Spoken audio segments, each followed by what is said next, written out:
wabarakatuh. Tapi sebelumnya, tetap jangan lupa like, comment, share, and subscribe ke akun YouTube aku ya. Raka masuk ke ruangan tempat untuk menjenguk. Terlihat Dara dengan tangan terborgol menghampiri Raka dengan mata sendu.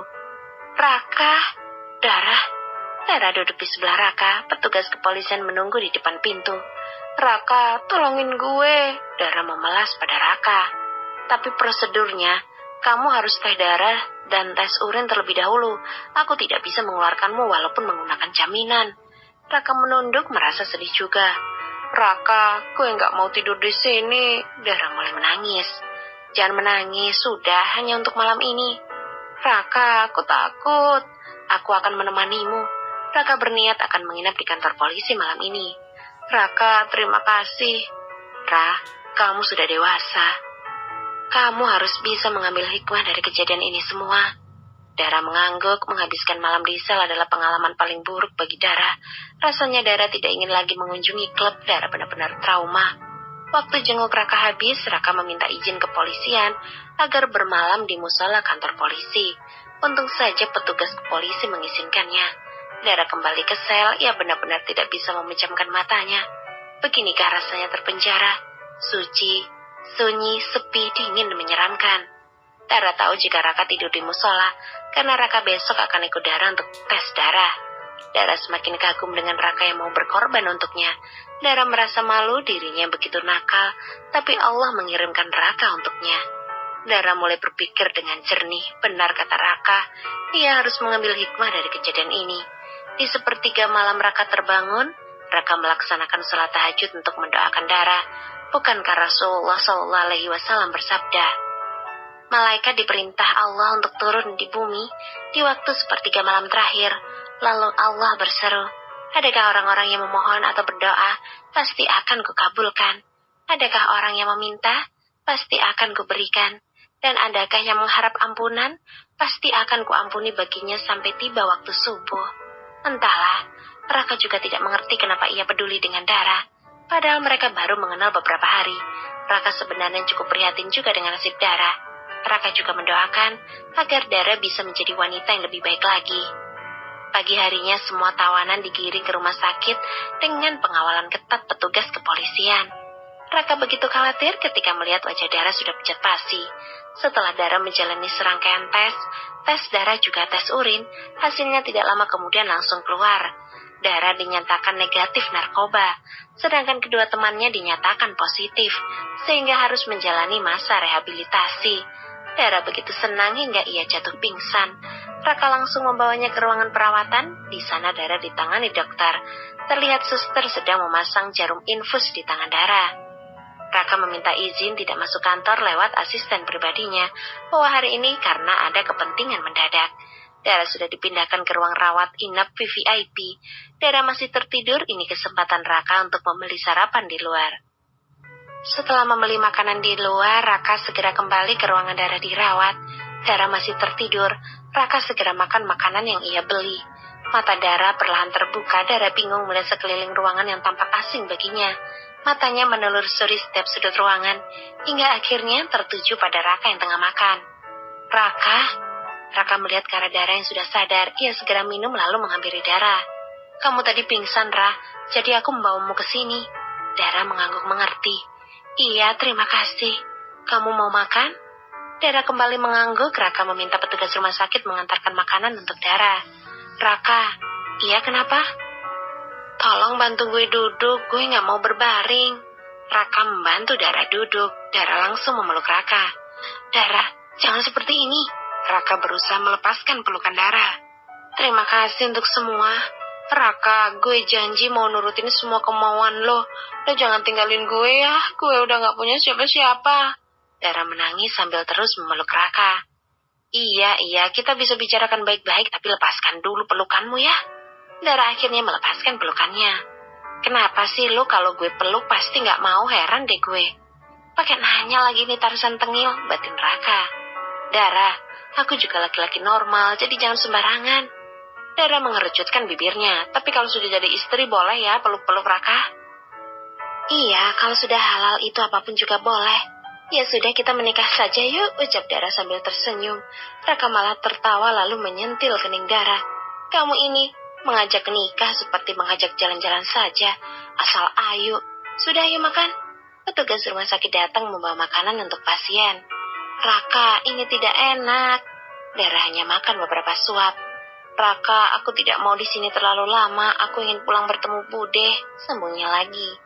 Iya, tenang saja. Jika cairan infus itu habis, kita akan langsung pulang. Benarkah? Dara begitu senang mendengarnya. Benar kata Raka. Saat cairan infusnya habis, Dara sudah diperbolehkan pulang.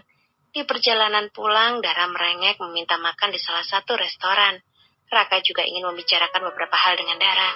Dara memesan beberapa menu makanan, Raka sampai geleng kepala dibuatnya. Makan Dara begitu banyak. Hei, kau ini rakus sekali, ledek Raka. Gue lapar, sejak semalam belum makan. Tubuh gue hanya diisi cairan infus banyak kenyang. Dara melahap makanan yang ada di depannya. Raka, kenapa sih lo baik banget sama gue? Raka bermain ponsel sambil menunggui Dara makan. Raka hanya memesan mochaccino kesukaannya. Karena sudah kewajiban. Raka, lebih baik kita pacaran aja yuk. Dara meminum jus jeruknya dengan sekali tegukan. Dasar si Tarzan ini, tadi mengajak menikah, sekarang mengajak pacaran, batin Raka. Kak, gue gak pernah pacaran lo, berarti nanti lo jadi pacar pertama gue. Ucap Dara sambil terkekeh. Rah, seandainya aku menemukan wanita yang aku inginkan, aku tidak akan mengajaknya pacaran. Aku akan mengajaknya menikah. Laki-laki yang baik itu pasti akan memuliakan wanitanya, menjemput wanitanya dengan jalan yang diridhoi Allah, ucap Raka. Lo gimana sih? Tadi gue ajakin nikah gak mau, gue ajakin pacaran juga gak mau. Dara menunjukkan muka sebalnya. Bukan seperti itu, Ra. Menikah itu jangan asal menikah, Ra. Karena menikah itu, kalau bisa sekali saja seumur hidup. Jadi harus membekali diri dulu, jangan asal mengikuti nafsu. Raka mencoba memberi penjelasan pada Dara. Gue bercanda kok, Kak. Apa yang lo omongin itu memang benar. Yang gue lihat pernikahan itu tidak seindah di dongeng-dongeng Cinderella. Wajah Dara berubah sendu. Sudah, habiskan makanan, kita langsung pulang saja. Dara mengangguk, ia segera menghabiskan makanan yang ia pesan. Sebenarnya Raka ingin banyak bertanya tentang kehidupan Dara, tapi Dara terlihat belum benar-benar sehat. Raka akan bertanya besok saja saat Dara sudah benar-benar sembuh. Setelah Dara selesai makan, mereka bergegas pulang ke rumah Bude Raka. Sudah, habiskan makananmu, kita langsung pulang saja. Dara mengangguk, ia segera menghabiskan makanan yang ia pesan. Sebenarnya Raka ingin banyak bertanya tentang kehidupan Dara, tapi Dara terlihat belum benar-benar sehat. Raka akan bertanya besok saja saat Dara sudah benar-benar sembuh. Setelah Dara selesai makan, mereka bergegas pulang ke rumah Bude Raka. Sesampainya di rumah Bude menyambutnya dengan begitu senang. Ia sebenarnya khawatir juga dengan Dara, tapi setelah tahu bahwa Dara menginap di rumah temannya, Bude sedikit lega. Dara, kamu terlihat pucat, Nak. Apa kamu sakit? Bude melihat wajah Dara pucat pasi. Dara memang belum sepenuhnya sembuh. Dara menggeleng. Enggak, Bude, Dara hanya sedikit lemah saja. Bude buatkan teh manis ya. Bude menuju dapur untuk membuatkan teh manis. Dara, ayo ikut aku ke taman. Raka mengajak Dara ke taman karena ingin lebih tahu secara detail tentang kejadian semalam. Bude, kita di taman ya. Raka juga memberitahu Budenya terlebih dahulu. Mereka berdua duduk di taman, menikmati pemandangan tanaman hias yang Bude rawat dengan baik. Rah, ceritakan kepadaku kejadian malam itu. Dara menunduk lalu mulai menceritakan kejadian semalam. Ia memang sering pergi ke klub tapi hanya untuk berjoget dan minum orange juice. Dara memang tidak menyukai alkohol. Baunya saja sebenarnya Dara tidak suka. Raka mendengarkan Dara dengan serius. Raka tidak menyangka jika Dara sangat salah pergaulan. Bahkan ia tidak menyadari itu. Raka malah menyimpulkan bahwa Dara sebenarnya gadis polos yang salah memilih teman. Rah, apa kamu minum alkohol di sana? Dara menggeleng. Aku tidak suka. Rah, perlu kamu tahu. Dari Ibnu Umar, Rah, bahwa Nabi SAW bersabda, orang yang minum khamar tidak diterima sholatnya 40 hari. Siapa yang bertaubat, maka Allah memberinya taubat untuknya. Namun bila kembali lagi, maka hak Allah untuk memberinya minum dari sungai Kabal. Seseorang bertanya, apakah sungai Kabal itu? Beliau menjawab, nanahnya penduduk neraka. Raka menjelaskan betapa hukum Allah itu nyata untuk mereka para peminum. Mereka mana sholat? Mereka semua sama kayak gue gak sholat. Apanya yang mau diterima? Jika mereka tidak mengerti tentang halal haram, setidaknya mereka tahu tentang kesehatan. Alkohol tidak bagus untuk kesehatan. Bahaya minuman keras bagi kesehatan itu dapat merusak hati. Fungsi hati dapat terganggu, atau bahkan rusak jika terlalu banyak mengonsumsi minuman keras atau minuman beralkohol. Saat dikonsumsi, alkohol akan terserap ke dalam aliran darah, kemudian terkumpul di hati untuk dipecah dan dinetralkan agar dapat dibuang dari tubuh. Namun kemampuan hati dalam memproses alkohol sangat terbatas. Raka kembali menjelaskan bahaya alkohol menurut kesehatan. Tapi gue nggak minum, Kak. Ya siapa tahu tergiur juga suatu saat. Aku hanya memberi gambaran jika kamu sampai mengkonsumsinya. Tidak, aku sudah tidak mau ke klub lagi. Raka mengembangkan senyumnya. Benarkah? Pengalaman di penjara semalam membuatku takut untuk kesana lagi. Baguslah, Allah masih memberikanmu banyak kesempatan untuk berubah, Dara. Raka, lo bisa nggak bantu gue biar gue bisa berubah? Jika kamu sungguh-sungguh, aku mau. Dara tersenyum. Suatu saat pasti beruntung banget wanita yang jadi istri lo. Gue bakal kasih tahu istri lo kalau dia nggak boleh nyakitin lo, apalagi hianatin lo karena lo tuh baik banget. Katanya kamu yang mau jadi istri aku, ledek Raka. Dara tersipu malu. Bisa aja lu, Kak. Gue nggak masuk kriteria lo kan? Jauh, kita bagaikan langit dan bumi. Bude menghampiri Raka dan Dara. Ini teh manisnya cepat diminum ya, Ra. Bude mau menyelesaikan masakan Bude dulu. Kamu di sini ditemani Raka dulu ya. Bude, biar Dara bantu ya. Tidak sayang, sudah hampir selesai. Tinggal menaruhnya dari wajan ke tempat sayur saja. Bude tersenyum lalu kembali lagi ke dapur. Memangnya kamu bisa membantu Bude ke dapur? Tanya Raka dengan muka serius. Sedikit, gue pengen banget belajar masak sama Bude. Ya baguslah, nanti jika sudah menikah pasti yang ditanyakan itu, sayang, masak apa hari ini? Ucap Raka sambil terkekeh. Dara tertawa. Ya, kalau gue belum bisa masak, gue bakal jawab, sayang, kita ke tempat abang pecel ayam aja yuk. Kamu harus tahu, Ra, masakan apapun jika dimasak oleh istri, pasti seperti sebuah kebanggaan tersendiri. Masa sih? Iya, aku lihat Mbak Rengganis seperti itu. Oh iya, Mbak Rengganis itu sekarang tinggal di mana? Kakak lo kan, Kah? Dara akhirnya menanyakan tentang Rengganis karena dari kemarin sangat penasaran. Mbak Rengganis sekarang di Surabaya dengan suaminya. Padahal rumah Bude besar sekali, kenapa anak Bude tidak tinggal di sini saja? Raka tersenyum. Anak Bude, suami Mbak Rengganis, sudah meninggal.